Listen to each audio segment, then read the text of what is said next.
байна уу? Хэвийн Meditation podcast-ны маань 3 дахь дугаар хүрэхэд бэлэн боллоо. Энэ дугаараар болохоор бас зөрчинтэй байгаа. За энэхүү дугаараар noise production-ыг үүсгэн байгуулагч өнөөхөө маань оролцож байна. Сайн уугүй. Юу байна? Гадаадд л явж байна. Тэгээд сая Германд 2 сар болчиход одоо Туркид Стамбулд ирсэн. Тэгээд удахгүй Монгол руу буцаж байна.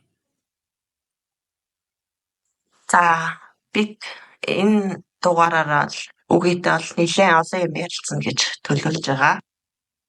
За тэгээд мэдээж хэрэг noise production-ын талаар, фестивалийн талаар тийм болон үгийнх маань одоо статустай яаж замлан нэмсэн, яаж сонсогч болсон, залуу нас гэх юм уу.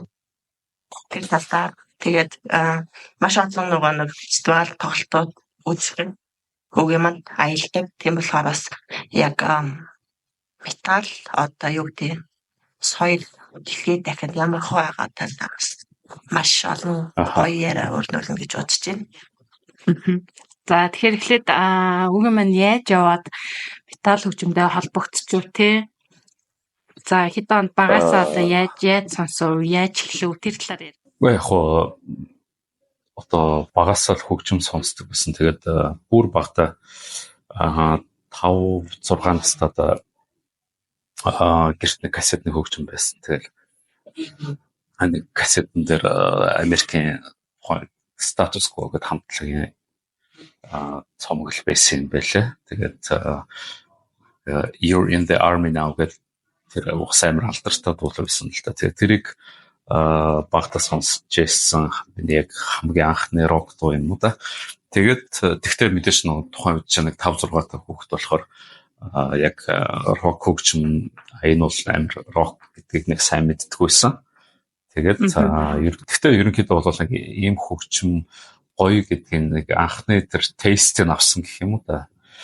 За тэгэл дараад нь одоо тухайд чинь би Оросд амьдардаг байсан юм багтаа 5-аас 10 нас хүртэл Оросд байсан. Тэгэл Оросд чинь их бас бүх юм нээлттэй биш гэхдээ нэг барууны хөгжим багаар орж ирж ирсэн үе. Тэгэл Roxette сонсоол тэгээд мэдээж нэг Оросын Виктор Цой кино миног одоо хайлт сонсоо. Тэгээд нэг 10-11-тэй байхдаа Queen, Guns N' Roses, Aerosmith сонсоол. Тэгэл нэг тухайн үед MTV орж ирэл. MTV Channel V хөгжмийн сувгууд орж ирээд. Тэгэл бүр 1996 онд юм уу да анхны Cannibal Corpse тэгээд Sepultura-гийн цомгуудыг кассетэн дээр авчихсан. Тэгээд тухайн үед болохоор Cannibal Corpse-ийн зүгээр одоо Butchered Verse цомгийнх нь тэр artwork нь амар таалагдаад тэгээд анх аваад сонсч үзсэн чинь бүр тэгээд тухайн үед чинь нэг амар хямдхан кассетны хөгжим дээр сонсч байсан болохоор хөгжимч нэг сайн ялгах. Тэгтэл амар зүг нэг нүргэлсэн юм. Тэгтээ юу Sepultura сонссон ч харин илүү гоё тийм groovy те. Яг тэгээд тооцоо 96 онд яг Roots цом гараал. Тэгээд тэр чинь бас амар тэр нь бол нэлээд тийм яг old school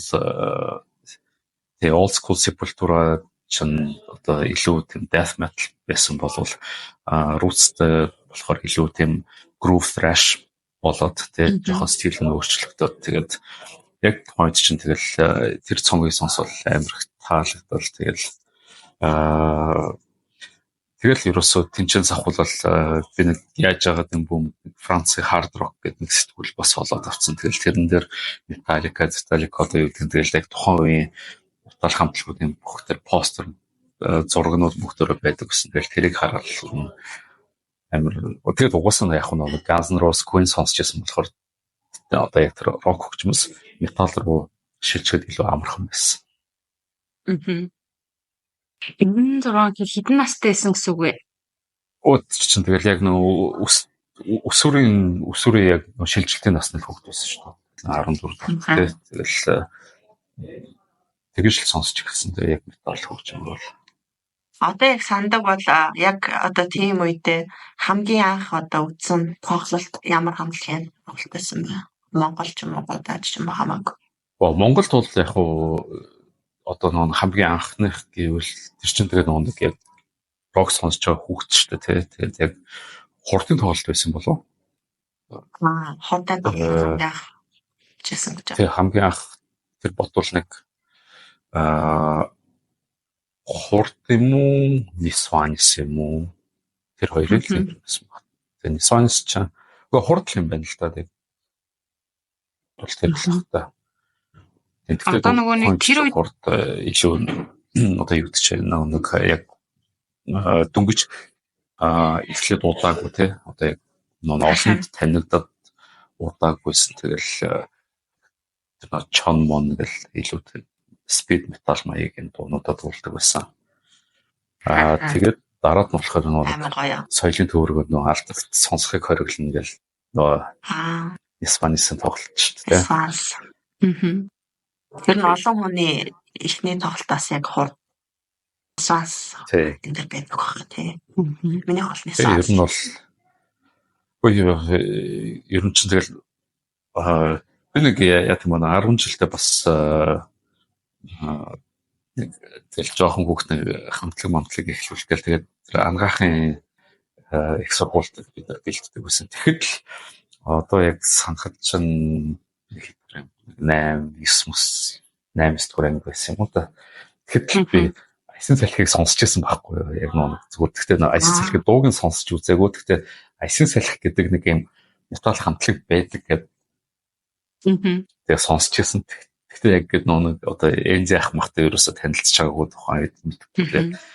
Тэр нөхцүүд гэдэг яг тухайн үед хаагур байсан би яг сайн мэдгүй. Гэхдээ бодвол нэг одоо нэг 90-ад оны эхлэн үеэр одоо бас гэл нэг тэр зах зээлийн эдийн засаг руу шилжээл амьдрал амар хүнд байсан бла бла гэл нэг яг тэр үед магадгүй Аясын салхич нэг жоохон уран бүтээлийн завсарлага авсан байсан биш магадгүй. Гэхдээ ямар ч гэсэн болов тэгээд Аясын салхи гэдэг хамтлаг бол байдаг гэдгийг бол би яг үедээ сонсч байсан байхгүй.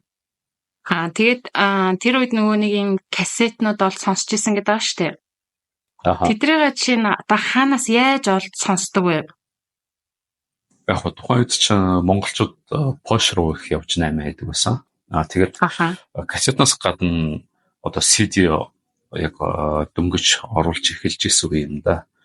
Тэгэхээр манай одоо ээжийн дүүнер Польшд бас игээд 8 хийгээл нааш цаашаа явж байхдаа Sony систем хөгжим авчирсан. Тэгээд Queen тэгээд Guns N' Roses, Aerosmith-ийн CD-нууд авчирсан байсан. Тэгээд тэрнтэй зэрэгцээд одоо хүмүүс бас кассет авчирдаг байсан. Тэгээд дээрэс нь одооны нөгөө нэг цэргийн зүүн талын нөгөө их Монгол ресторан жоохон ч номын дэлгүүр байсан шүү дээ. Тэгээд номын дэлгүүртэй байхад дотор нэг юм бас том кассетын дэлгүүр байсан байхгүй юу. Тэгээд кассетын дэлгүүрт нь бас одоо Guns N' Roses гэл янз бүр. Гэхдээ метал бараг байгаагүй тухай. Хичлэн тийм рок кассетнууд байдаг. Гэхдээ би бол яг тэр нэг кассет худалдаж авах нэг шаардлага байхад нөгөө ахнад байнга Польшоос хөгжим зөөгөл CD-нууд зөөгөл зараал. Гэхдээ яг тэр Guns N' Roses Queen мэнэ CD-г хөвччихсэн байхгүй. Тэгэл яг юм Sony-гийн чихвчин хөгжимтэй холбол тэгэл ерөөсө Guns N' Roses Queen-ийг ерөөсө байнга л эргүүлчихдэг байсан дөө. Тэгээ нөгөө нэг тэр үед бас чи нэг хамтлагтай байсан шүү дээ. Хамтлаг байгуулсан. Тэр хамтлагийнхаа талаар яриач. Тэгээд тэр үед бас хэд хэдэн хамтлаг байдаг байсан шүү дээ. Метал тий. Ямар хамтлаг байсан? Тэр талаар ярьж Монгол. Яг хамтлаг гэх юм бол би 10 жилдээ одоо яг дөнгөж нэг 13 4-төд л эхэлчихсэн байхгүй юу. Гэхдээ яг тийм амар метал гэхээс илүү зүгээр нэг одоо баргалнанд тий нэг Guns N' Roses илүү нөлөөтэй гэдэг ямар ч гэсэн зөвөр нэг бүр огт ямар ч хөгжмийн боловсрол байхгүй тий гэдэг. Тэгэл нэг хэдэн зүгээр нэг юм дур хүслээс цаашгүй хэдэн хүүхдүүд нэлсэн байсан байхгүй юу.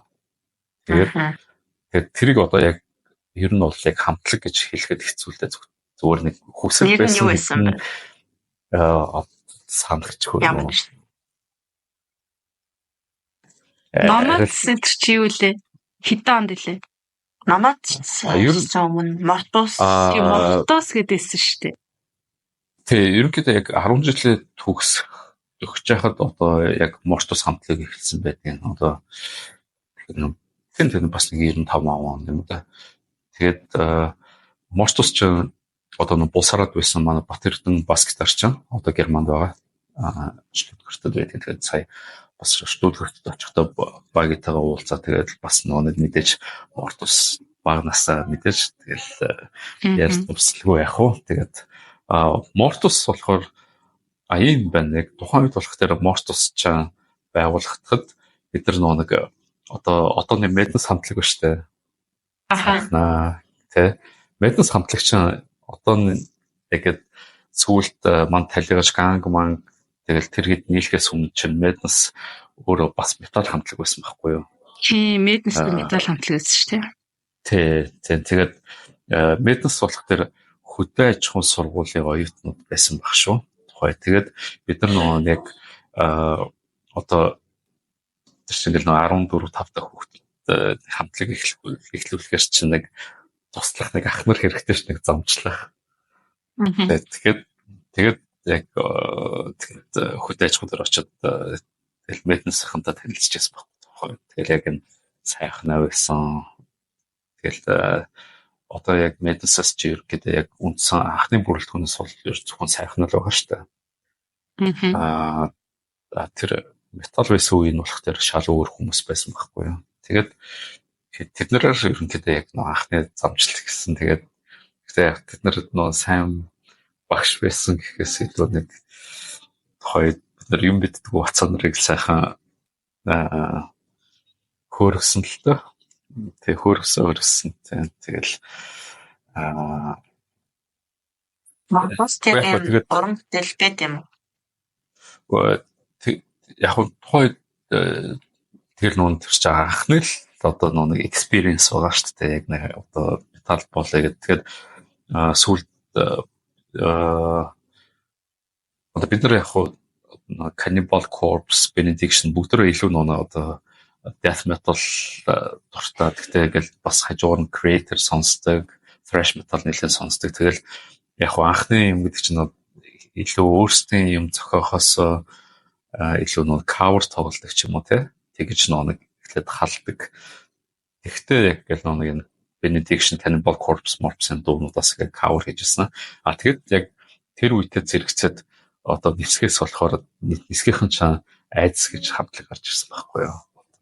Тэгэж гат дуучин байсан. Тэгээд одоо Sweet бишгээ тэгэл BG тэр хэд чаа одоо яг айцыг бас байгуулж ирсэн байхгүй. Тэгээд бид нэр 96 онд хаад парк дээр 96-97 парк дээр хамтраад нэг юм жижиг метал бас тоглолт хийж. Тэр нь баг ер нь Монголын хамгийн одоо яг нэг орч үеийн түүх гэвэл анхны баг металын жижиг гиг байсан гэж хэлж болох лээ. Тэрэн дээр чинь тухайн үед чинь яг метал мьюзик ажиллаж исэн баг шүү. Алтайх төвшө хэдийн танилцсан. Тэр нэг алтайх тэр хултай шийдэг төрөө хэрэг бас гэл хамт байжсэн. Тэгэхээр чинь тэгэл нэг цөөхөн хэдэн хүнтэй нэг 20 30 хүнтэй ч юм уу магадгүй. Тэгэл тэр паркын тэр нэг юм жижигхэн нэг юм бөмбөлгөн дотор л тэгэл нэг хоёр хамтлагийн ээлжлэл нэг 4-5 дуул тоглосон.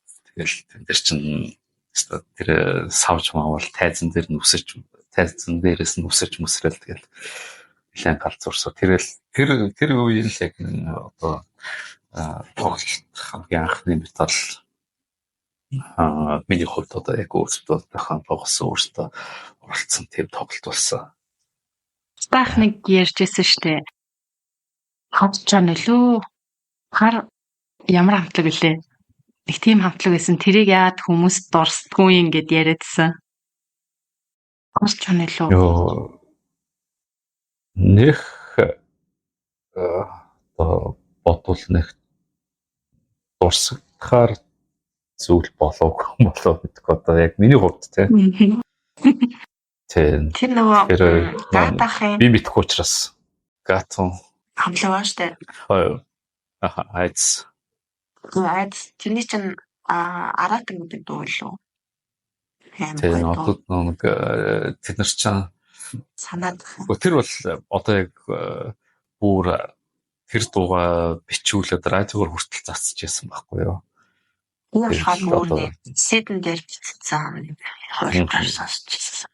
Тэгэхээр ер нь яг нь одоо 90-ад оны дунд үеийн одоо Монголын метал сцен гэж байгаа шүү дээ. Тэрний талаар ер нь ярих нь зүг байх л та. Одоо ингээд би шиг нэг сансрын хүүхд, сансар микрийн тий. Тэгээд микр одоо микрээс гарсан металч болох дээр ер нь гэдэг нэг хоттой хамгийн алдартай байхгүй юу? Одоо хамгийн анхны гэх юм уу тий. Тэгэл одоо хамгийн танхаа, хамгийн урт үстэй тэгэл одоо тухайн шиг ингээл нүгшээ хамтлагийн юм merchandise өмсдөг тий бодуулах өмсдөг тэгэл амар бариу эрзэнэн джинс өмд өмсвөл тий доогуур кедмэд тий тэгэл амар урт үстэй тэгэл нэг ганц нар шиг би бол ингээл хажуунаа ингээл банда унжуулаад тэгэл нүл гинж мэнж нүл бүгж болцсон тэгэл ерөөс амар ус баггүй тэгэл одоо ер нь бусд нь батланд яг одоо арай нэг ахмад үе гэх юм уу Үүгийг бас санаалаа. Тэд нар бол ерөөсөө тэгдэг байсан байхгүй. Нэгэл сансрын рокеруудтай л танилцах юмсан гэж ер нь баг. Тэгээд одоо хорооллынхан одоо хотын төвийнхэн нэгдүгээр хорооллын металч тэгэл те одоо яг нэг юм одоо дээр үчиг дошоороо хуваагдсан те ингээд манай 13 дугаар хорооллынхан 13-ын ч ингээл нөө микрийн хоорондоо бас ойрхон тэгээд нисгийнхэн байгаа. Тэгээд бид одоо нисгийнхэн бол бас амар тийм домогтой газар байхгүй юу? Тэгээд тухайн үед ч бас нисгээс гаралтай. Тэгэхээр ч нэг тухайн үед ч бас Робертын нэг метал мис цаачаа Роберт болохоор нөө радиогоор метал хөгжмийн нэвтрүүлэг явуулдаг гэсэн байхгүй юу? За ч өөрөө нөө Румын оюутан тэгээ Монголд сурдаг. Тэгээ монголоор маш сайн ярьдаг. Тэгэл бас одоо улаан метал нөхөр. Тэгээд тэрний бас нөлөөг Монголд бол метал хөгжим хүмүүс илүү сонирхдаг болоход бас одоо Робертыг нөлөөлөлт ялцчихгүй өндөр тий. Тэгээд гатын тухай ярихад бол одоо яг нэг би гэдэг нэг сансрын угаасаа нэг амар алдартай металч рокер бач гэдэг намайг бүр гэдэг нэг нисэгт урьжсэн байхгүй. Одоо манай нисгт ирээч гэдэг. Тэгээд би нэг удаа нисгт очиод би баг тэнд нэг юм хүндэт зочин шиг байсан дөө нэг баг тэгэл галт мат одоо бэг төшгөө мушгээ тэгэл юм тэр их ч намайг бүр гэдэг баг нисхийн байрнуудыг орц суулганаар дагуулж аваад баг энд юм болсон тийм болсон гэж бүр гэдэг нисхийг амар танилцуулаад тэгэл ер нь хоорондоо тэгэл яг танилцчихсан. Тэгээд одоо нэг Робертыг ярихад болохоор бид нэг тухайд яадаг байсан. 7 хоног болгон одоо металчны цуглаан хийдэг байсан. Тэгээд Робертын Моисе одоо нөө гадаад оюутнуудын байрны хажууд нэг юм спорт баг гэсэн байхгүй юу. Тэгэл тэндээ цуглараад нөө Роберт явахаар нэг гаднаас одоо Европоос янз бүрийн бас нэг бичлэг авчраал. Тэгээд бид нар бөөнөрөө нэг тухайд шиг нэг приставк байсан тий. Тэгэл кассетер нэг Роберт ч өөрөө амар том Sepultura-гийн фэн байхгүй юу.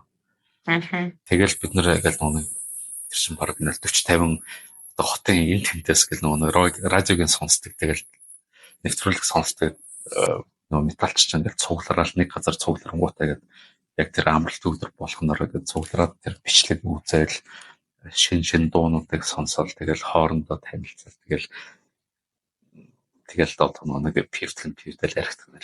Ерөнхийдөө нэг тийм амар ер нь амар underground байсан л та тий. Яг би бол уудаггүйсэн юм уу. Ер нь тэгэл хожиг ууч хэлсэн. Хатаас удаг болсон болохоос шүү. Амсчаа. Тэгээд телевизээр харж байсан. Гой залуу яг бодож байсан. Сансарагийн тэгээд клипэнд орж ирсэн тийм. Гүүрэн дээр сансараа биш нэг Мишелийн клипэнд. Тийм л үү. Тийм шүү дээ. Мишелийн хэлтэйгийн тэр нэг Мишелийн нэг герман хэл дээр дуусан дуу. Тэн дээр нэг тоглож ирсэн. Тэгээд тэгсэн чинь сүлд тэр дууных нь нэр нь бол бас баг араас чи хий нээч бол нэг тиймэрхүү нэртэй дуусан юм бэл. Тэгтээ яг бид нэг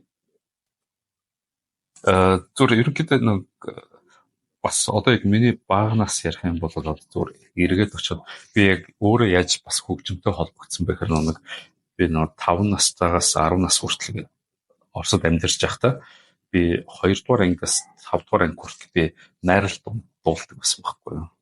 Тэгээд найрал дуулж байхдаа амар инээдтэй би одоо яг яагаад юм бэ сандгүй гэдэг чинь ингээд найрал дуунчаа гэл нэг юм за одоо сопрано хоолойтой тэр тэгэл наалт одоо юу ч тэгэл нэг тэнгуут намайг болох тэргээ жоох хөөхт өмслээгээд энэ ухтар эрэхтэй юм арай бүтэн хоолойтой учраас тэнд суу гэлдэг.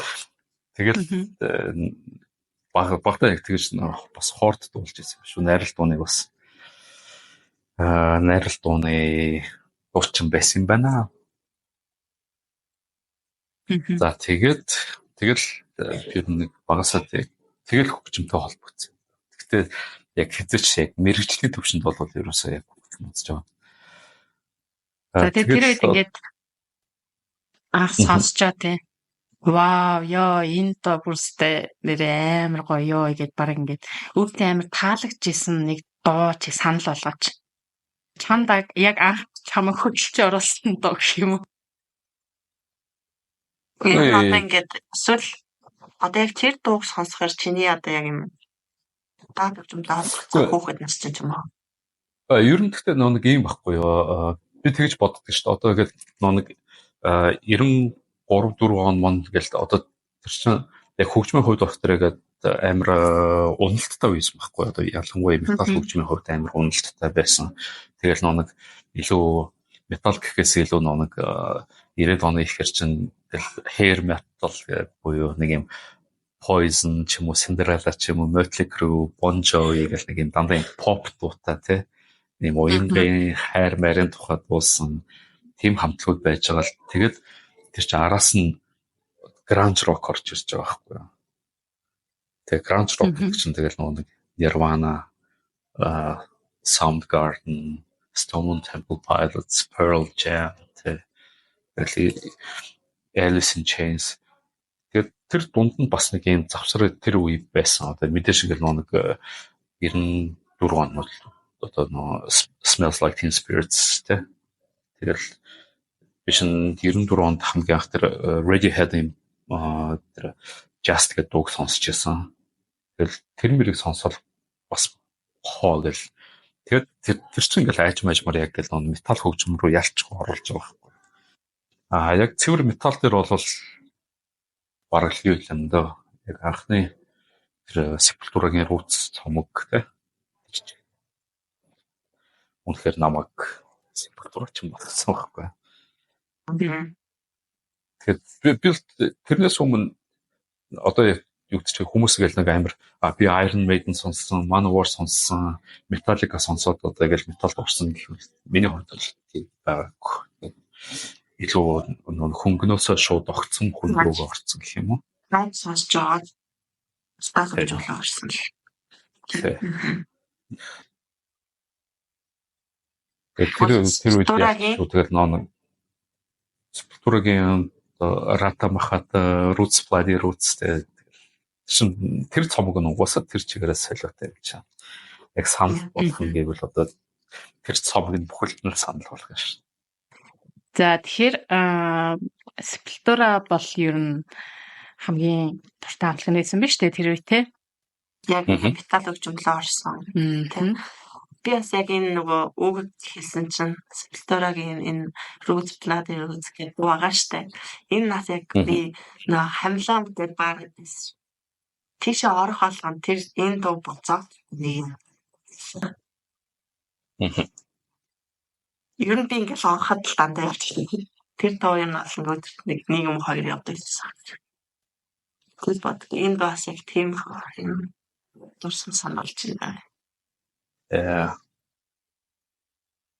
Тэгэл бол ер нь гэхдээ яг нэг тухайн үед чинь ингээд яг ялчгүй метал хөгжимчөө өөрөө гэдэг нэг юм буцаад яг тэр нэг төсөлд бүүн болж исэн болох гээд иржсэн. Тэгээд одоо яг л 96 97 молон ч гэдэг нэг юм бас сонир үе байхгүй гэдэг бас new metal хэлчихсэн те яг Korn, Slipknot гэх мэтлээ хамтлаг хүчин ингээд тэгэл Marilyn Manson хүртэл орж ирэл. Яг нэг миний хувьд бол яг тэр нэг 95, 96, 97 молон бол яг ийм амар олон зүйл байсан. Тэгээд би ч бас гэдэг нэг багта тухайд нэг MTV-гээр хагасны шөнө 3 цагаас Headbangers Ball гэдэг нэвтрүүлэг явуулдаг байсан.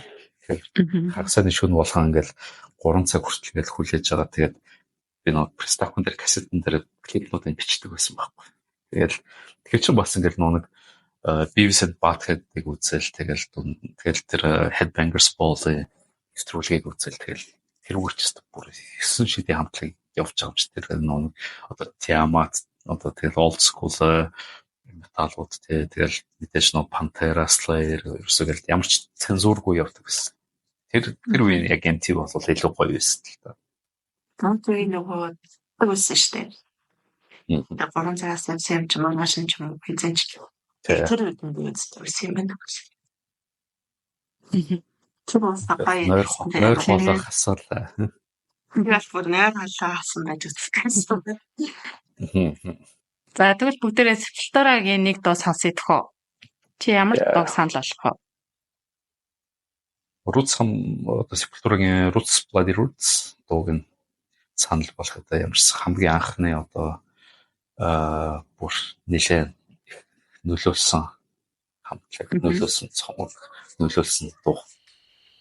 За тэгвэл бүгдээрээ дуугаа сонсч иргэн болтой те.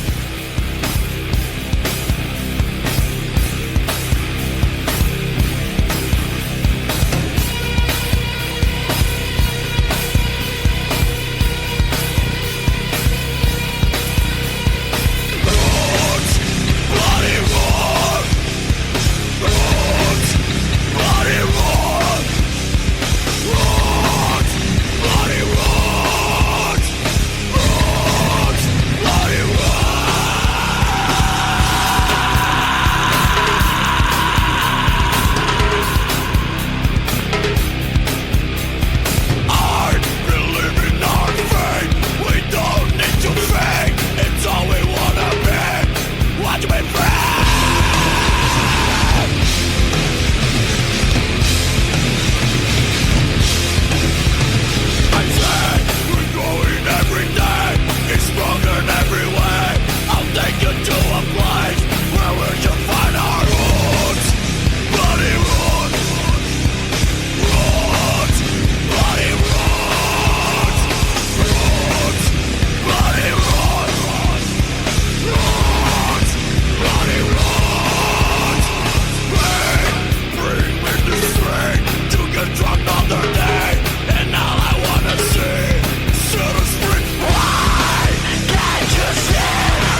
одоо ингээд сая Sepultura-гийн Roots-ыг сонслоо шүү дээ. Тэгээд одоо би одоо манай хүү мөнхч мөнхч одоо 14-т тэгээд сая одоо яг жилийн өмнөөс ингээд гинтхэн ингээд нэг өдөр над ирсэн ингээд тав ер нь ингээд рок хөгч мээр гоё юм байна ингээд цааш ингээд нэг хэсэг Монголын рок сонсоол ингээд Лимон сонсоол, Нисваны сонсоол ингээд тэгээд тэгснэ гинтхэн ингээд ер нь метал бас гоё юм байна гэл тэгээд одоо Nirvana сонсоол тэгэл яг одоо л тэр мөнхчин яг нэг юм new metal-ийн үе дээр явж байгаа байхгүй юу?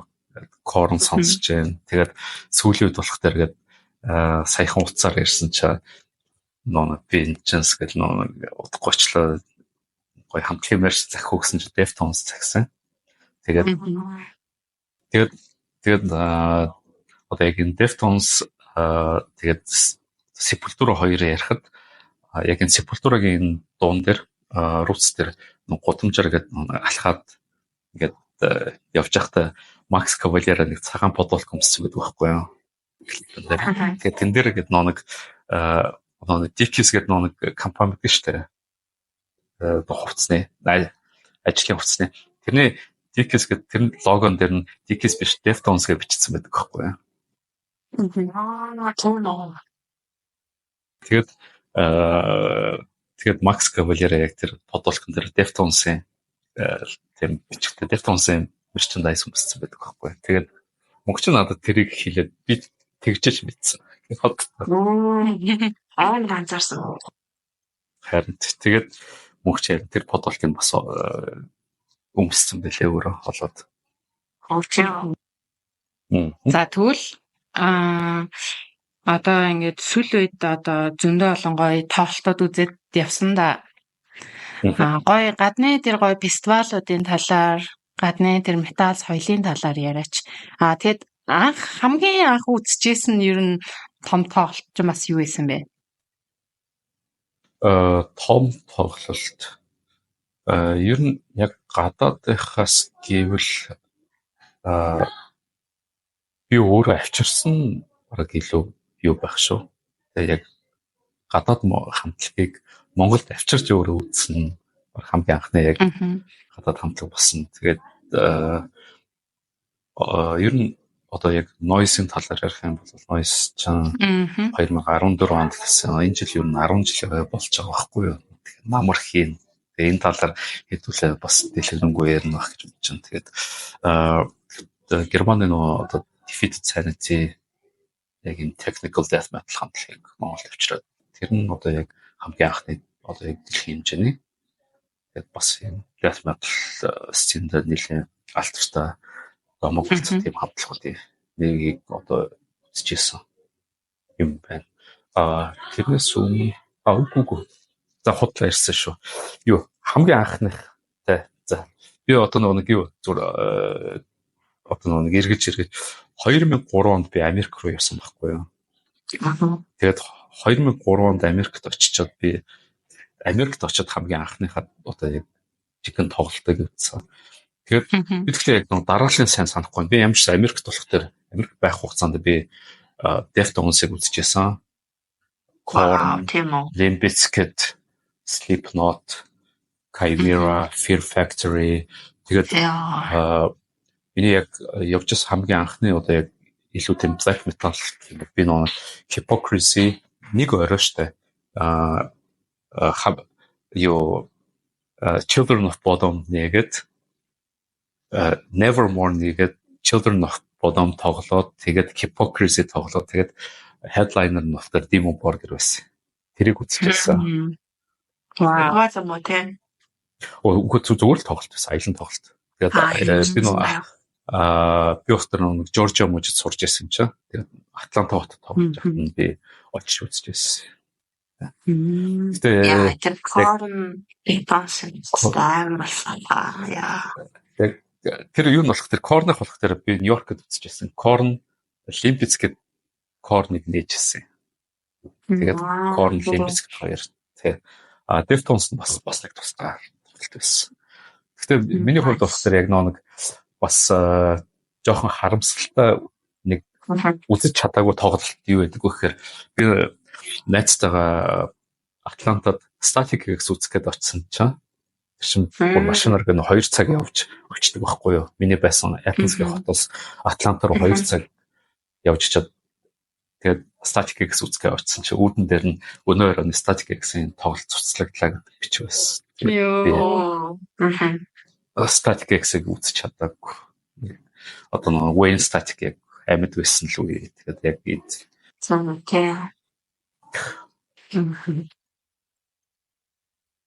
Загвал одоо хэдүүлээ нэг noise ирчихсэн. Ер нь ингээ noise чи яг хэдэн сарын одоо онд ч юм уу тийм үүсгэн байгуулсан бай. Ер нь яагаад noise montage-ыг ер нь ингэж үүсгэн байгуулъя гэж бодсон бэ? Яг ер нь бол одоо би тэгж одоо би өөр англи орос хэлтэй. Тэгээд хэлний мэдлэг бас надад тодорхой хэмжээгээр ерөнхийдөө их тус болсон гэж боддгийн. Тэгээд яг уу тэгэл одоо Америкт сураал тэгэл нэш тийш яваал. Тэгээд Lamb of God-ыг үзэх гээд Lamb of God-ыг болохоор 2008 онд бас Америкт үзчихсэн.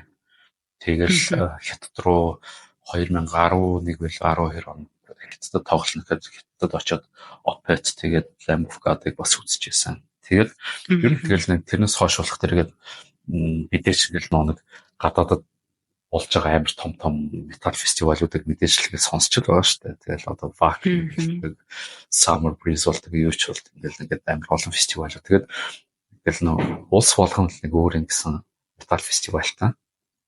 Тэгээд тэнгуут яг 14 онд хэвчээ би яг тэгээ яагаад Монгол улс бас өөрийн метал фестивалтай байж болохгүй юм бэ гэж бодлоо. Тэгтээ мэдээж нь тухайд ч Playtime байсан. Тэгтээ Playtime болохоор илүү одоо яг бүх хөгжим холилдсон. Тэгтээ Playtime-ийн нэг анх эхэлж байгаа ч ер нь ихэнх нь метал байдаг байсан шүү дээ тий.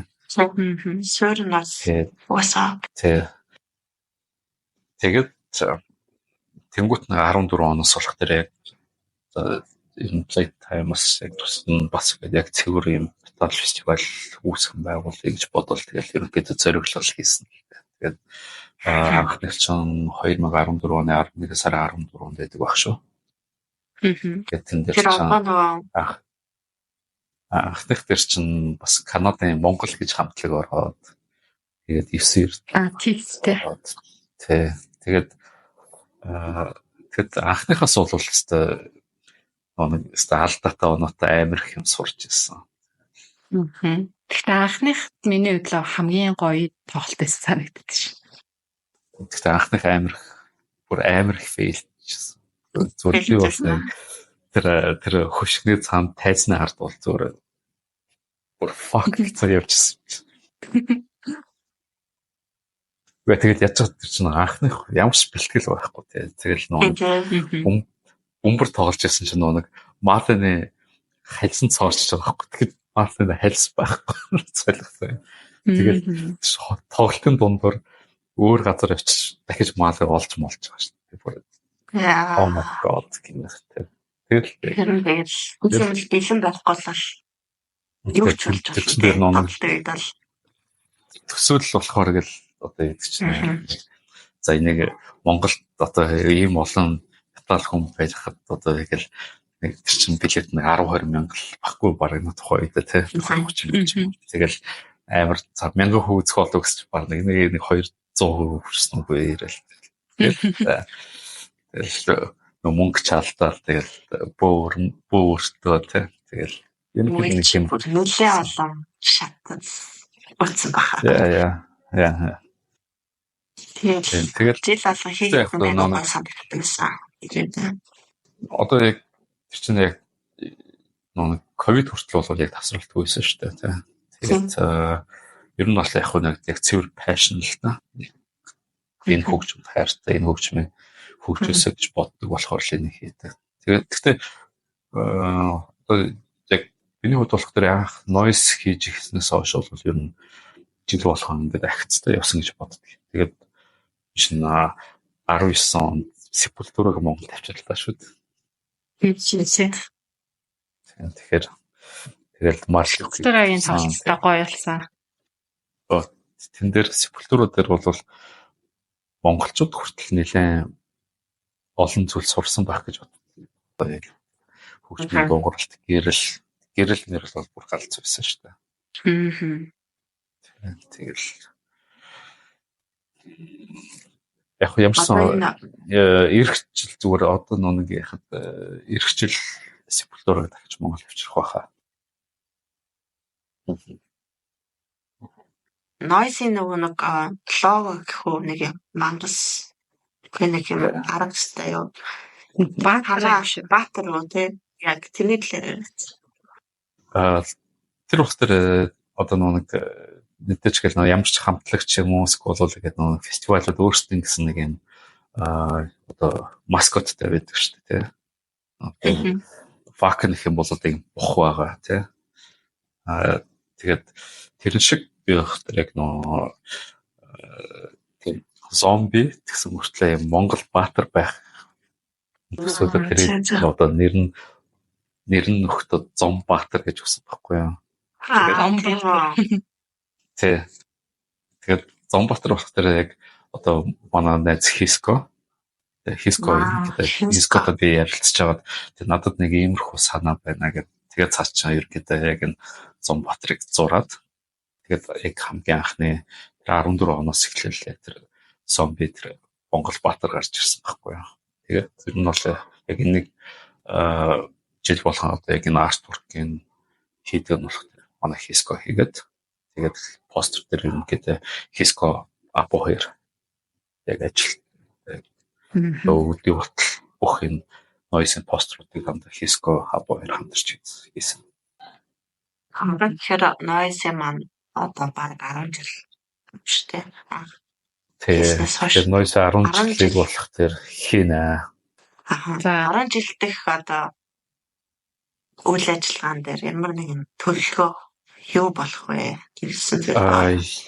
Мэдээж одоо яригдчихлаа бол одоо нэг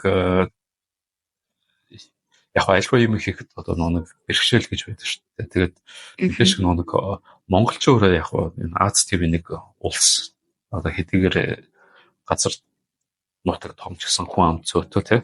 Тэгээд бид нар бас ингэ нэг хятад Орос хоёрын дунд юм авчигдмал тэгээд одоо Монгол руу нисч ирэхэд тийш аялахад ямар хэцүү байдаг вэ? Тэгээд одоо Монголоос гарчих юм бол одоо хаашиж аялсан хямдхан болчтой тий. Тэгэхээр Монгол ямар нэгэн хамтлаг авчирна гэдэг чинь өөрөө маш том ажил, том их зардал болдог.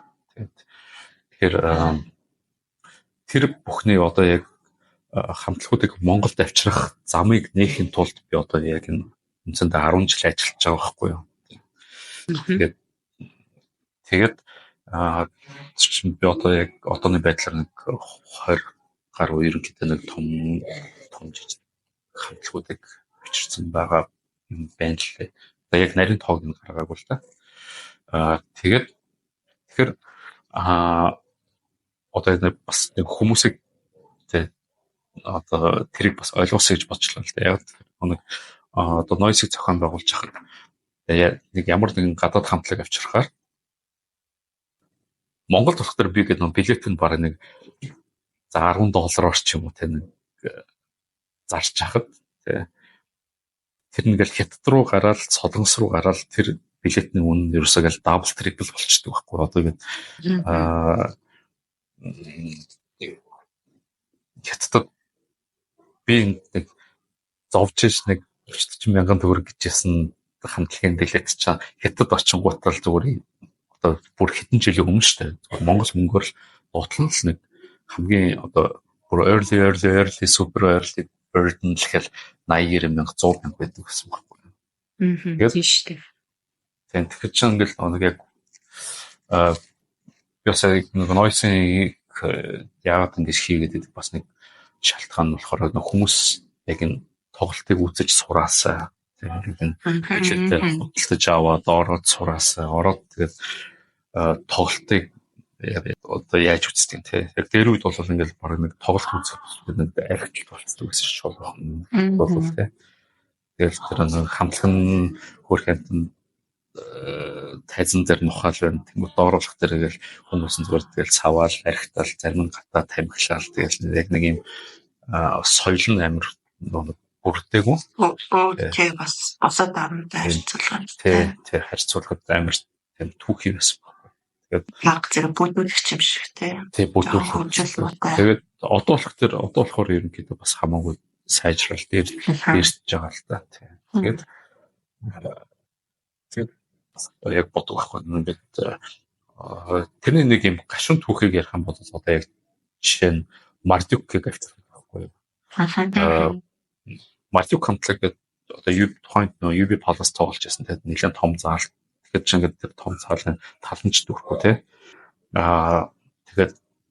Тэгээд Мардюк ч ингээд тоглол ингээд уг нь Мардюк яадаг вэ гэхээр гадаад одоо би сая хэдхэн 7 хоногийн өмнө Мардюкийг бас үзсэн шүү дээ. 7 нэг 10 хоногийн өмнө. Тэгээд Мюнхенд Мардюкийг үзэж байхдаа тэгээд тэрний өмнө бас нэг гуруулаа үзсэн шүү дээ.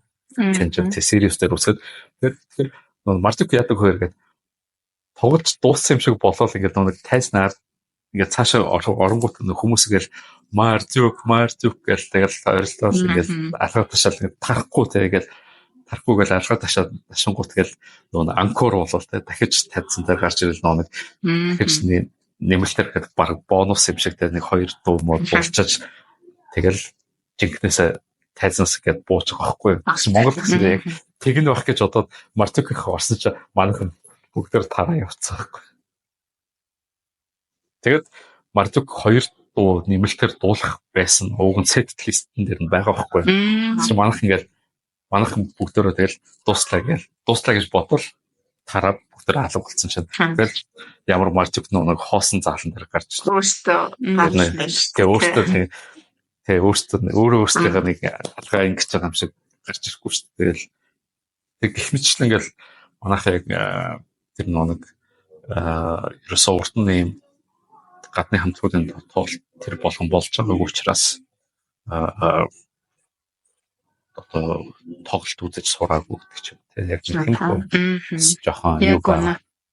Одоо тэгэхээр нэг юм асууя л та. Одоо чиний бодлоор одоо агуулгын ингээд фестивал тоглолтууд ингээд энтэнд үзсэн. Энэ дундаас яг хамгийн гоё юм яг фестивал сайд гэх юм уу те. Тоглолтын сайд шингээсэн ямар тоглолт үзүү те хүмүүсийг ингээд хийж хахад яг яаж байв те. Тэгэхээр ярьж. Ер нь юм байгаа л да. Одоо яг фестивал гэлтгүү тий фестивал бүх тоглолтууд тий яаж нөхөр ерөөсөө одоо та бол мэдээж тэгээд вакн нь бол тоглолтод дуусаад дараа жилийнхаа лайн апын бүр нэг ч хамтлаг зарлахгүйгээр билетээ шууд худалдаанд зөргөл эх жилийн тэдэн сарын тэдний хооронд болно гэхэд үшээгээд 24 цагийн дотор билет нь дуусчихдаг байхгүй юу? Тэгэл өөр хамтлагуудын одоо яг жишээ нь ингээл Мюнхенд ч юм уу хаан ч ингээл нэг хамтлагууд тоглолтоо зохион байгуулад билет нь одоо баг early bird гэж нэг гарахгүй зүгээр ингээл билет нь ингээл $10 гэж гараад тэгэл тэр ингээд зарагдаад дуусчихна тий. Яг үнэхээр ингээд хамтлаг бол бүр маш эртнээс ингээд sold out болов. Тэгэл постэр дээр хэдэн сарын өмнө шахаад энэ hot sold out болцсон байна. Энэ болох тэргээд билетүүд нь дуусчихсан гэж нэг зарлаад байдаг шүү дээ. Тэгэхээр тэр нь яг юун амар чухал байна вэ гэхээр нэг тэр тоглолтыг зохион байгуулж байгаа зохион байгуулагчд амар урамтай байхгүй юу?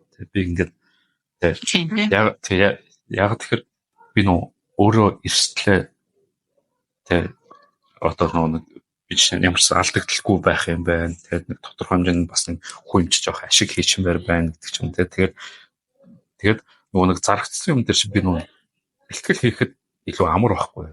Тэгээд яг тэгвэл тоглолтын зохион байгуулахад постэр хэвлэн мөнгө тэр хамтлагийн нислэгийн зардлын даан мөнгө тэр хамтлагийн Тийм. ихээр одоо буудалд буун мөнгө тэгээд буудалд буул тэр хамтлагаас нэг ч төгрөгийн зардал гарах ёсгүй байхгүй. Тэгээд энэ Бүх хоолны хэрэгцээг энд бэлдэн шүү дээ. тэгэл райдера явуулчин тэн дээр нэг одоо гэл ийм ундаа уун, ийм виски уун, ийм пив уун, ийм хоол идэн, ингэн гэл тэгэл онгоцны буудлаас тосч аваа, онгоцны тоглолт дуусны дараа өглөө нь буудлаас нь аваад онгоцны буудал хөргөж өгнө гэл тэр бүхэн ингээл дандаа зардал тийм. Андашнэлт мөнгө явцдаг тийм. Тийм. Тэр тайзан дээр байгаа хөгжмнөөс ахуулаад тийм хөгжим байна гэл.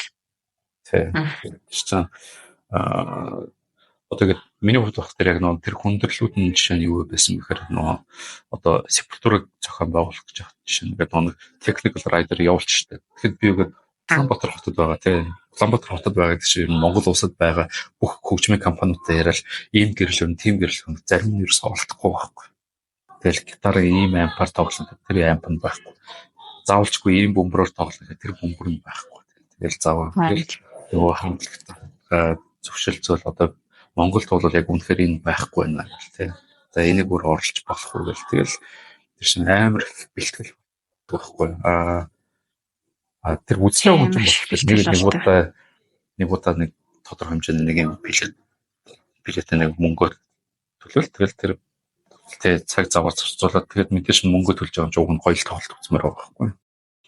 Тэгэхээр аль нь ерөнхийдөө тэгэхээр нэг би бол тэгж боддог нэг Монгол үзэгчд нь бас амар одоо нэг яг мэдээж өмнөхөө бодвол хамаагүй дээр болж байгаа. Гэхдээ илүү боловсрал хэрэгтэй байгаа байхгүй. Тэгээд гэхдээ одоо яг энэ ялангуяа Европ, Америкийн одоо үзэгчтэй харьцуулах юм бол намайг ч ингээд тэрхий одоо ерөөдөө харьцангуй залуу байхгүй.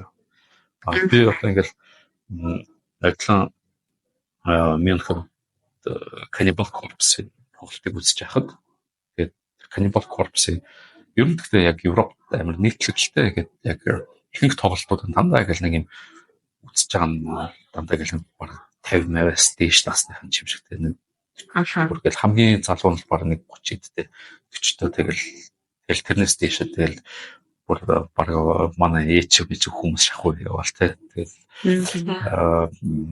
тэд нар чигээл нөгөө бүргээл 50-60 мартай ихч нар ч бөө ингээл нүүр мөрөө бодож мутсан тэгэл амар рок метал хувцас өмссөн тэгэл яг л Cannibal Corpse-ыг тэгж үзэж байгаа байхгүй. Тэгэл нэг манайхан ч бол бас нэг юм дутагдaltaй тал нь яадаг хэрэг нэг энэ одоо нээжээ хамтлаг мяамаа гэдэг ч юм те тэгэл энэ support хамтлаг юм чи энийг үзэж явах юм гоё гол юм аа үзье. Тийм юм байна. Юу байгаа ч юм. Вирусээр тэрэг жоохон ойрхон байгаа заяа. Сүүл гарсан хамтлаг хамгийн урд очиод ингээд он дараалалаараа одоо яаж гарна гэх юм уу? Уртлын одоо саппортер бандад энэ удаагаар л одоо ингээд зохион байгуулагч зарим нэг тоглолтын дээр хийж байгаа шүү дээ. Тэнгүүт тэр бол яг тэр чигээр ингээд том концепт гэхгүй. Одоо тэр дээттэй хамтлаг бол яг одоо эхлээд яг ямар хамтлаг тохирох уу гэдэг л хайгууж чухал. Тэрнээс биш яг тэр хамтлагийн хөгжин залуу огт хамаагүй. Тэгэд гоё ингээд эсвэл дундаа жоох явж байгаа дараа нэг бүр өөрнөлтөж яг тэр чигээр бас яг тэрийгээс барьж ер нь бол яг өмнө бол нэг заавалчгүй ирэм дараа мараа гэж нэг тиймэрхүү байдлаар жишээ Монголд нэг манай одоо энэ одоо бид нар энэ тоглолтыг нээж нэхэр л ерөөс бид нар ингээл хамгийн мя гэдээ ойлгочтой тий. Сколалыг бид нар нээж байгаа юм чи одоо гэдэг хүн бараг байхгүй хоосон заалан тоглохгүй гэдэг чинь нээж хамтлагийн буруу биш байхгүй юу. Эцэж байгаа хүмүүс нарийн дэмжих хэрэгтэй байхгүй юу. Тэгээд одоо тоглолт эхлэхээс тоглолт зарласан цагаас нь нэг цагийн өмнө ирээд очрол дараалал ороод тий. Ороод тэгэл яг ихний хамтлаг тоглоход хүшээгээд заалан дүүрнэ. Ерөөсө гадаад бол дандаа тий. Тэгэл гадаад болох дээр яг одоо нэг 90 дараа нь яаж явж байгаа гэхээр тэр тухайн цомог нь одоо тухайн хамтлагийн цомог нь гараад тэгэл тухайн үедээ бүүм хийж байгаа хамтлал бол одоо headliner ахгүй. Одоо юу гэж чинь тийм шүү дээ. одоо чинь хэний Суучин төрүүлж байгуулагдсан гэд хамгийн сүүлд гарах ба штэ төрүүлж байгуулагдсан гэчээд одоо болохоор ингээд хийж байгаа шинэ гаргасан юм байхгүй. Тэгснээ бид нар дээр ирт үед байгуулагдсан юм бид нар сүүлд нь тоглох хэрэгтэй гэдэг. Тэгтээ Монгол яг нэг тиймэрхүү маяг байгаад байгаа байхгүй. Уул нь яг одоо өнөө үед амар актив байгаа хүмүүс л гоё. Одоо нэг хүмүүс одоо яг нэг хүү хамтлагийн жишээ тоглолтуудын ерөнхийдөө аюул хуваар мөвөр нэг төрүүд нь бас ингээл нэг харьцангуй Монгол хамтлаг болохоор ерөнхийдөө анзаараад байдаг шүү дээ. Жишээ нь хүү хамтлаг нодлон бил урчин тоглоход нэг Megadeth тэгээд Five Finger Death Punch гэдэг нэг тэн дээр гэдэг нэг яг нээжсэн шүү дээ. Хамтарч яг аялын тоглолтын дээр нь спорт болоод явжсэн. Тэгэхээр чи ингээд Megadeth бол яг ямар хамтлаг вэ? Тэгэхээр чи Megadeth Five Finger Death Punch нээж байгаа байхгүй юу? Одоо чинь тэгээд бас чинь Marilyn Manson ч одоо бас хэний хөвлөө бас support чинь нээж байгаа байхгүй юу? Тэгэхээр чинь Marilyn Manson бас юу вэ? Тэгэхээр хамсалж байна. Тийм тэгэхээр магадгүй нэг өдөр одоо юу чинь нэг одоо Монголын авик нэм ч юм уу нэг өдөр амар супер болцсон байхад Ясванс нээж ах чи Москва бол булсараа нээж өгөх. Тэгэхээр янз бүрийн байдлаар байж болох байхгүй. Тэгээд санаа нь бол тэгж хэлэх гээл байгаа тийм. Тэгээ сая нөгөө нэг Монгол үзэгчд одоо тийм байдаг. Тэгэл урхаа гарчдаг. Цухтаа цуглардгүй гэл нэг юм тоглолт үзэх соёлын талаар хэлээ ярьлаа штэ. Тэгээ яг миний анзаарснаар яг тийм байгаа даахгүй. Тоглолт ингээд эхлээд эхний хамтлаг дээр ерөөсөө амар баг хүн байхгүй. Тэгснээ ингээд яг гол хамтлагаа л үзье гэж хөвчлэн зарим нь ирэхгүй орой морой ирдэг тий. Тэгээд бас нөгөө нэг хөгшин залуугийн ялгаа штэ. Жохон хөгшин болохоор би зан ноттой өгснээ их юм гэл тий. Яг нэг тиймэрхүү хамтлага Монголд амар ажиглагддаг тий. Тэгээд одоо би тэрийг ерөөсөө амар эртнээс анзаарсан зүйл байхгүй яг ялангуяа одоо чи надтай цуг ингээд нөгөө багтаа метал сонсч ирсэн нөхдүүд ингээл за би одоо ингээд нөгөө нэг намба бодоод ч гэдэг юм уу тэгэл тоглолт үзгээ болцсон ч баг шиг тэгэл тэр бол надад нэг жоохон тийм тэрхий хоцрогдмол баг коммунизмын үеийн нэг юм юу юм ааш амар хоцрогдсон сан. Тэр бас яг хөөсөн тийм. Бас одоо ингээд бид хэд ингээд тоглолт зохион байгуулж хахад одоо нөгөө болж байгаа газартаагаас нэг тодорхой хэмжээний дийг хийж байгаа ш. Айл талдаа ингээд юу гэдэг гой байлгах тийм. Тэнгүүт манай одоо сүүлийн жоохон ажиллаад байгаа юм болохоор залуучууд маань одоо тоглолт эхэлчихэд хад өрөөсөө гээд тавхилтаад байгаа юм уу? Та ингээ хамаг цагаа хөлөөд яг гаднаасаа уугаад доторшоогоо юм оруулж ирээ.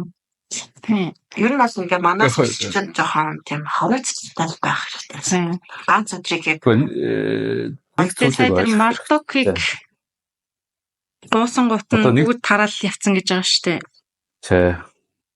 Уул нь яг ингээл эхлэхт нь л пик бэж идэг те дуусахт нь ингээд дахиж дуудаж гаргаж ирээд сая хойлоос нь урд serious pistol үзэж явах тэгжсэн шүү дээ те ерөөсөө бүгдийг нь ерөөсөө зогттой дуудаж гарах тэр. Жишээ нь нэг 0 орчвол ирсэн чинь урагшаага орч чадхаа болсон. Нөгөө хамтлаг нь тоглож эхлэх бүр болоогүй дөнгөж хөгжим залгаж хахад урд бүр итүү ингээд бүгд хүлээцэн те. Тэгээ ингээд урагшаага битээр орж чадахгүй амар зовж исэн гэхгүй. Ер нь зөв хаа газар тэр уртлын игнэний төлөө ер нь тэмцэл болтгий шүү дээ. Зургээд. Бүр ингээ хажуугаар нь зөрөөд орох гэхэд үгүй гэж амж шүү. Европт бол ерөөсөө амар муухай хараг зургээд зөрчиг нь цаашаа шууд төрхөж бүлгэн. Тэгэл бид нар болохоор хүмүүсээ урагшаа цоглуулах гал зовоол тэ гадаа тамхилчаа ууж байгаа хүмүүс ингээл орооч хамтлагтай ингээч гэл амар баг гойж хайши тий. Нэг хэсэг тэгдэг байсан шүү дээ. Би чинь playtime хөтэлдэг байсан. Тэгээ playtime ч нөгөө дотор болдог байхад тэгэл Essence Fest тэгэл янз бүрийн тоглолтууд дотор байхад хүмүүсийг бүр ингэ микрофоноор дууддаг байсан шүү.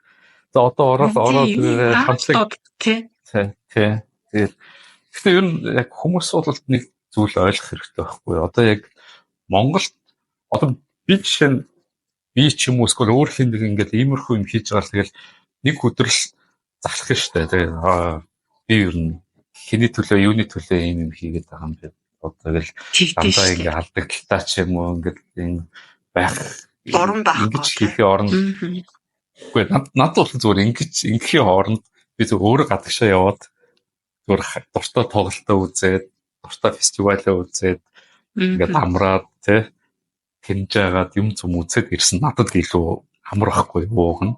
Тийм ингээл нэг хамтлаг авчрах гэж зовж яснаас өөрөө яваад ирсэн надад зүгээр ядч нэг эрсдэл байхгүй. Одоо noise metal-ийн 10 жилийн ойн талаараа дахиад ярьж. Тэгэхээр энэ жил ямарсан яг нь одоо ковидээр тасарлаа шүү дээ. Тэгээд миний хувьд бас яг noise-ыг 10 жилийн ойг нь бол ямар ч гэсэн хийх нь чухал гэж бодож байгаа. Тэгээд хийхдээ намар хийн гэж төлөвлөж байгаа. Тэгээд яг хоёр бас тодорхой хэмжээний ерөнхийдөө мэдээлэлтэй байх гэж бодож байна. Яг нь serious-ийг чинь цог явж үзсэн тий. Тэгээд одоо ерөнхийдөө яг нэг сюрприз гэхээс илүү тэр мэдээж төлөвлөлөд яг бодиттой болох хэрэгтэй л дээ энэ ажлыг.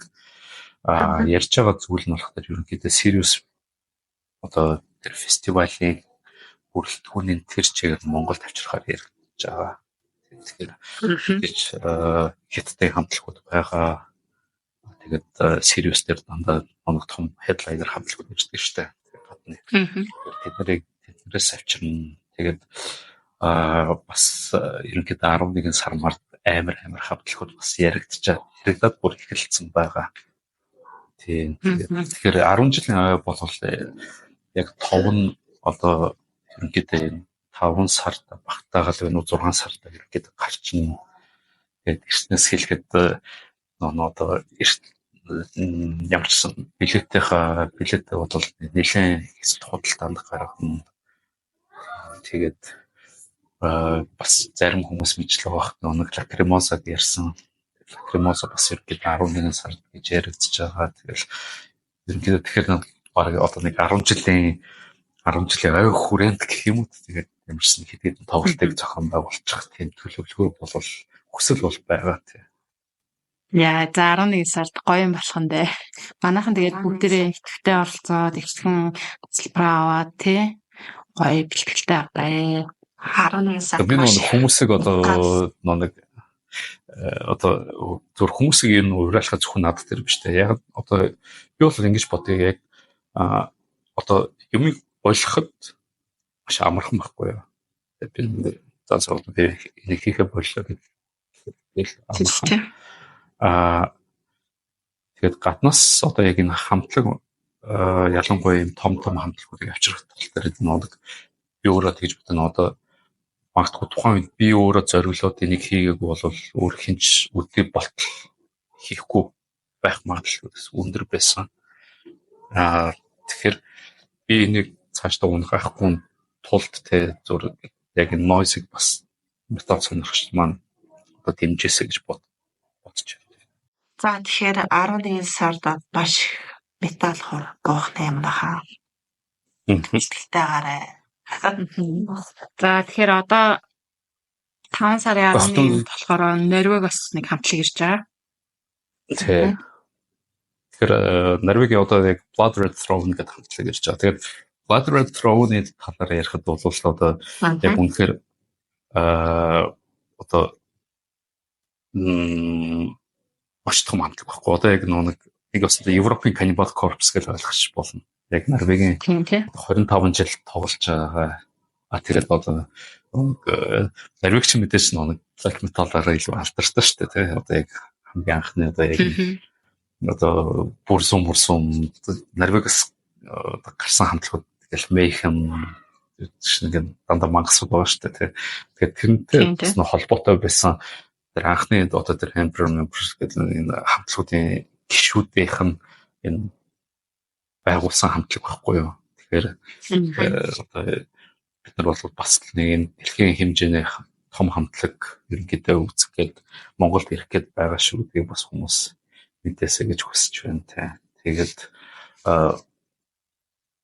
тэдний хувьд болохоор би бас гэдэг нэг одоо яг Blood Red Throne-ыг бас гэдэг тэр болгон хүмүүс мэдгүй байсан. Ялангуяа Монголд ч гэдэг те. Тэгээд тийм.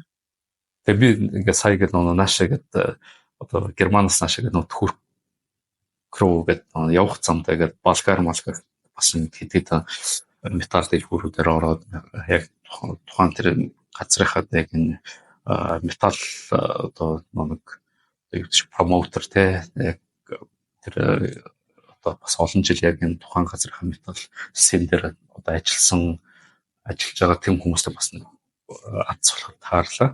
Тэгээд тэд нартай ингээд яриад тэгэл Монголд тэгээд Blood Red Throne ирэх гэж байгсан чинь шууд мэдчихэж байгаа юм чинь. Тэд нар ч юм бол тэгээд угаасаа яг энэ одоо Скандинавын орнуудын бол яг энэ Death Metal-ын зүгээр хаадууд байхгүй. Тэгэхээр гоё хамтлаг.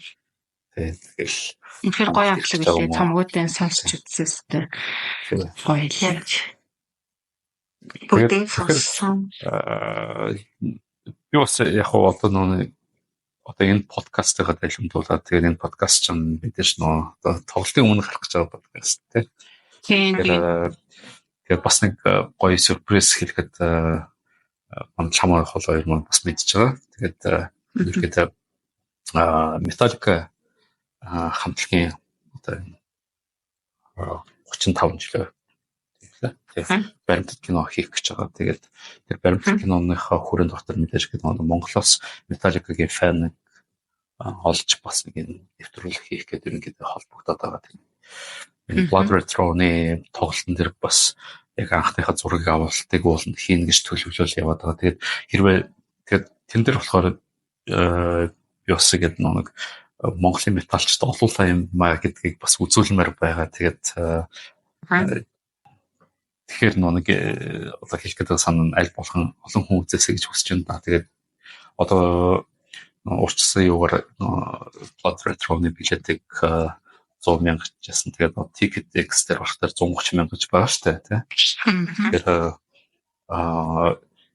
TicketX дээр зарж байгаа билетийг нэг билетээр 2 хүн орохоор болсон байгаа тий. Тэгээд тэрийг аваад зарчилсан байгаа. Яа нэг билетээ 50% хэмдруулж байгаа. Тийм, билетээ одоо ингээд 50 хэмдруулчлаа. Тэгэхээр одоо яа гэсэн бэ гэхээр бүгдээрээ амар гоё олуулаа цуглаад бүгдээрээ Монголын металлчд ямар олуулаа ямар гоё гэдгийг харуулъя гэж бодож байгаа тий. Яа тэгэл англиас айгуу гоё кино багийнхан ирж байгаа. Би бас одоо яг нэг Монголын металлын нэр хүндийг металлчдын нэр хүндийг бас бодмоор байна. Бас бодмоор шүү дээ. Тий. Гэхдээ ер нь гэхдээ яг иймэрхүү юм чи яадаг гэхээр нэг хүмүүс нь сэтгэл гэж явдаг байхгүй юу. Одоо энэ одоо Монголд иржсэн өмнөх хамтлагууд чсэн ингээд нэг бид нар Монголд тоглож исэн. Монголд хүмүүс ингэж үздэг юм байлаа гэж нөгөө хамтлагуудаа ярьдаг байхгүй юу.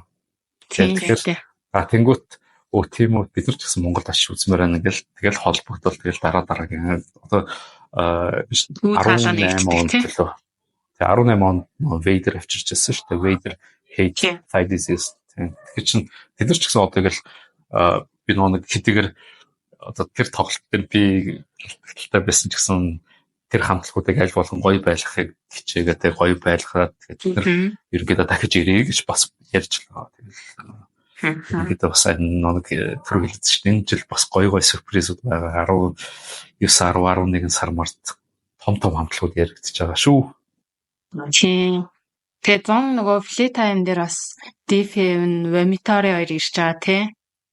Тэр бас одоо яг тэр миний шугамар ирж байгаа. Тэгээд энэ дэр бол яг ялчгүй бас сая таймаа хамт олонд бас талархах хэрэгтэй. Яг тэгэхээр нэг одоо өмнө жил чинь бид бас альцаастыг бас үзлээ тий.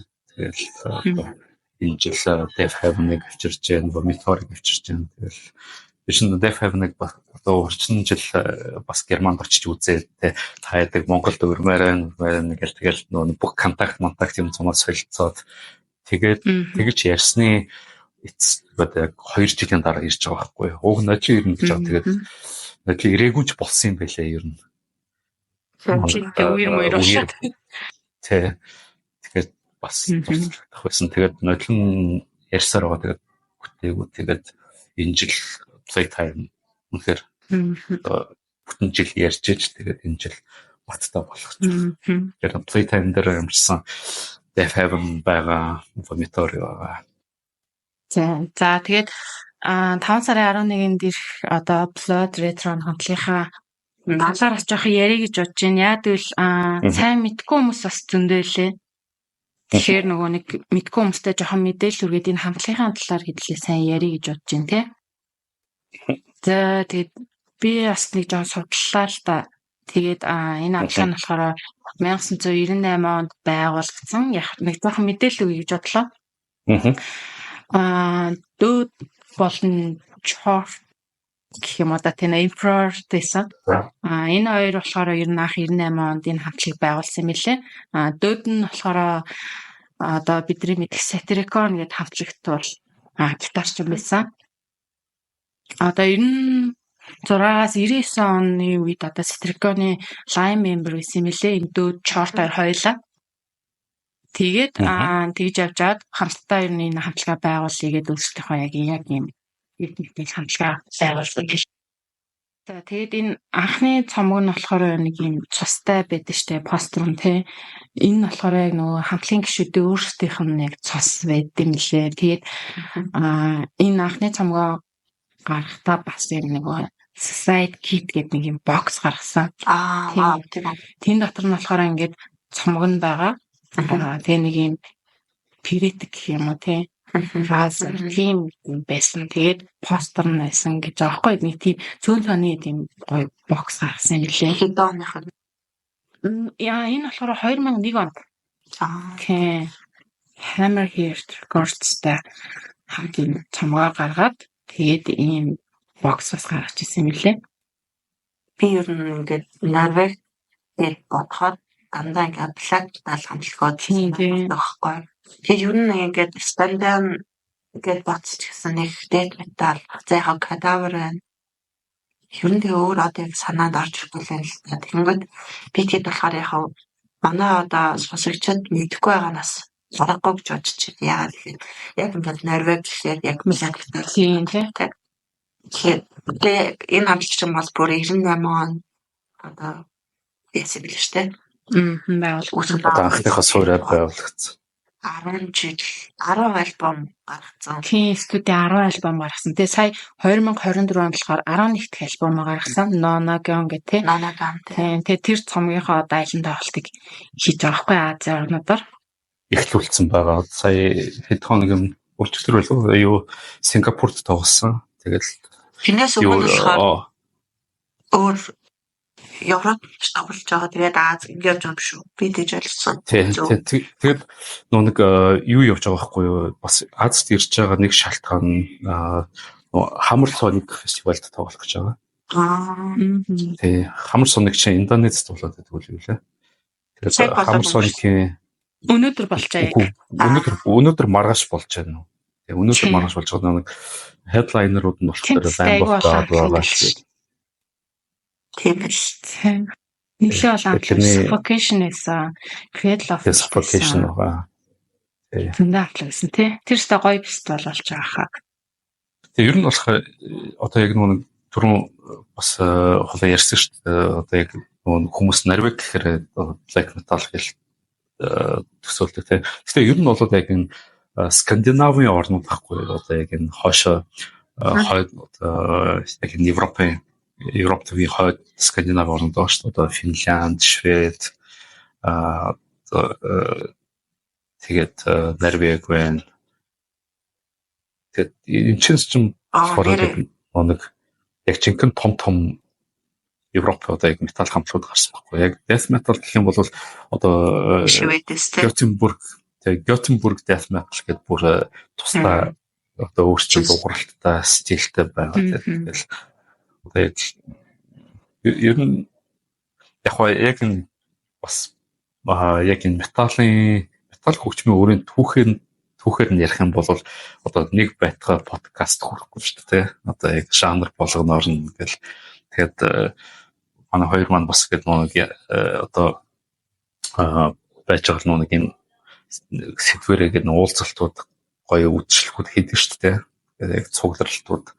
Тэгэхээр хүмүүс яг тэр жанр болгоноор ингээд судлах юм бол цаана амар том түүхүүд байдаг байхгүй юу? Тэрний одоо яг нэг Норвегийн black metal нь ер нь ингээд Норвегийн метал бол нэг их хэсэг нь гэж ойлгож болно. За тэгээд Emperor хамтлагийн Chord болон Satricon байсан дүүд нар байгуулжсэн байна. Тэгээд одоо болохоор ерөнхийдөө гишүүд нь бол харьцангуй залуу хүмүүс болсон тийм. Энэ хугацаанд 40 олон жилийн хугацаанд маш олон гишүүд солигдсон. Тэгээд Chord болохоор 2010 оны 4 сард бол арга гэр ажилласаа болоод хамтлагаасаа гарсан юм лээ. Тэгээд ерөнхийдөө бол яг анхны гишүүдээс хэм бол дөөд болохоор яг одоо байгаа. Satricon тоглолдог гэсэн тийм. Тэгэхээр одоо энэ ирж байгаа яг бүрэлдэхүүн дээр бол яг дүүд байгаа. Бас нь яг ингээд залуу гişүүд ингээд хамтдаа явж байгаа юм лээ. Ер нь тэгтээ 25 жил болцсон хамтлаг гэдэг чинь яг дунд нь харахгүй тийм. Тэгэл сая чинь би бас нэг ямар хамтлаг үзчихлээ. Гэхдээ одоо тэгэл жишээ нь Мартюк анхны гişүүдээс нь одоо тэгэл баг хин Мортус л үзсэн шүү дээ. Мортус тийм. Тэгээд энэ хамтлаг маань бас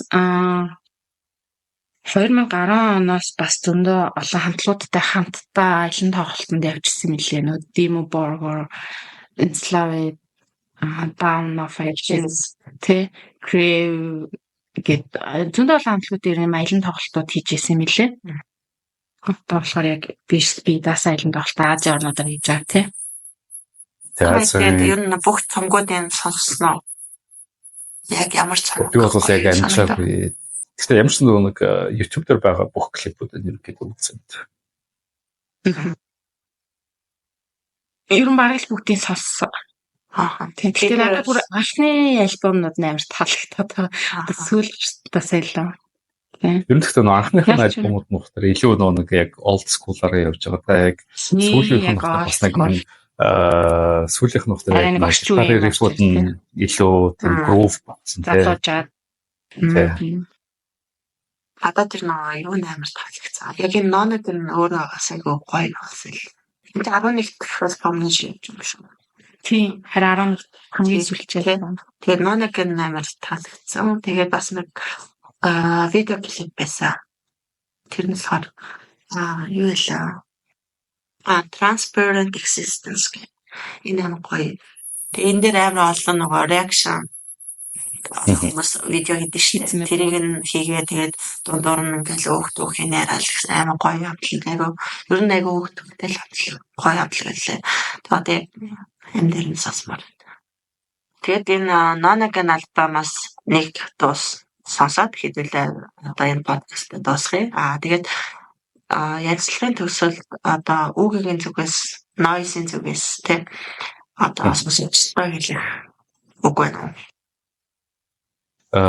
Сонсогчтой хэлэхэд бол яг одоо ер нь хэрвээ метал хөгжмөнд хайртай бол яг боломжоор ямар ч хамтлагийн одоо Монгол ирж байгаа ямар ч хамтлагийн тоглолт байсан тэг үзхийг хичээгээрээ тэг одоо та нарын одоо яг нэг сардаа нэг удаа ч юм уу 2 сардаа нэг удаа нэг тоглолт үзэж байгаа тэр билетээ аваад үзэж байгаа тэр бүхэн чинь цааш дараагийн ингээд Монголд зөвхөн энэ гадаад хамтлагууд ирэхээс гадна Монголд байгаа одоо метал хамтлагууд ч гэсэн маш том урам маш том түлхэц болно. Тэгээд бидэн дээр бас яг ер нь сүүлийн үед гарч ирж байгаа хамтлагууд ч гэсэн маш их баярлж байгаа. Яг энэ дүүнер олон гой хамтлагууд байгуулж байна. Тэгээд ур чадвар ч гэсэн үнэхээр сайжирсан байна тийм. Тэгээд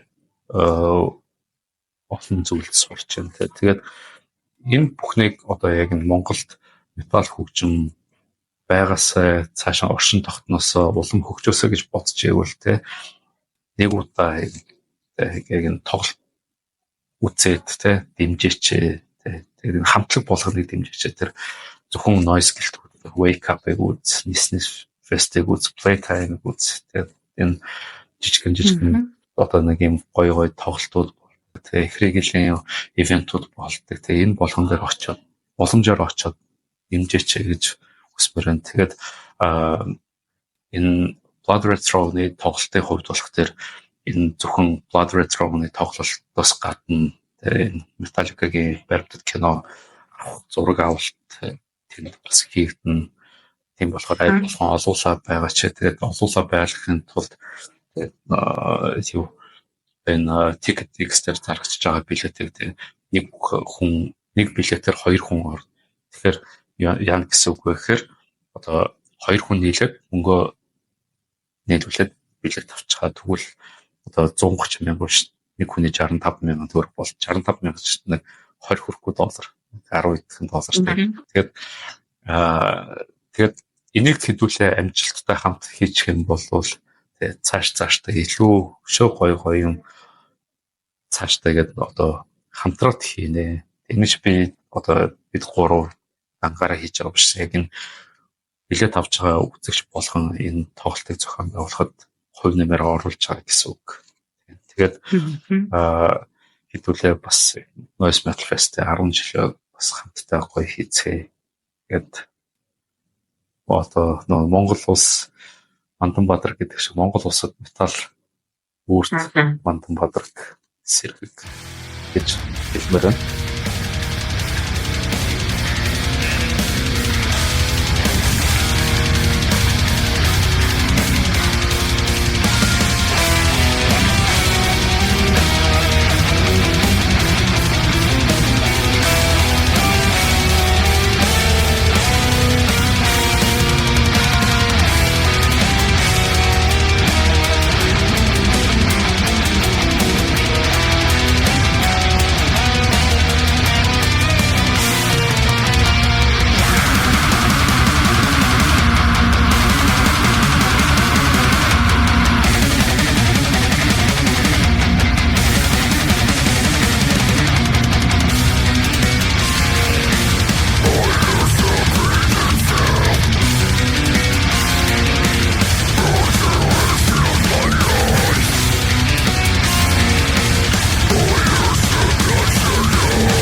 Тэгэхээр хэдүүлээ 5 сарын 11-нд Panic Club дээр бүгд хувийн бэлтгэлээ сайн базаагаад савхад бэлэн болоод болцгоё. Тэгээд энэ чинь амралтын өдөр шүү дээ. Тэгээд сайхан тоглолт эхлэхээс тоглолт ерөнхийдөө 7 цагаас эхэлнэ гэж бодохоор таад ман 6 цагт эхлээд одоо ирээд ороод бид тэр өдрөө тэгээд манай хоёр манд гэсэн өөрсдөө гоё сетүүдийг дундуур нь эхлэхтэн тавиад хамтлагт дундуур нь тавиад тэгээд явуулчих. Тэгээд баг хамтлагт ч гэсэн уулзаад хам зураг мураг авахуулаад тэгээд хэдүүлээ постероо билет авсан хүмүүстэй өгчээ. Тэгээд хамтлагийнаар гар үсэг зуруулах боломж гарна байх гэж бодож байна. Тэгээд ер нь энэ тоглолтыг хамтдаа гоё хийцгээе. За тэгээд энэ дугаарт маань орсон баярлаа. Ингээд подкастаа үзчихгөө. Тэгээд дугаартаа өөрч оруулсанд баярлалаа. Тэгээд энэ анхны ч гэсэн сүүлэх биш байх гэж бодож байна. За баярлалаа. Bye bye.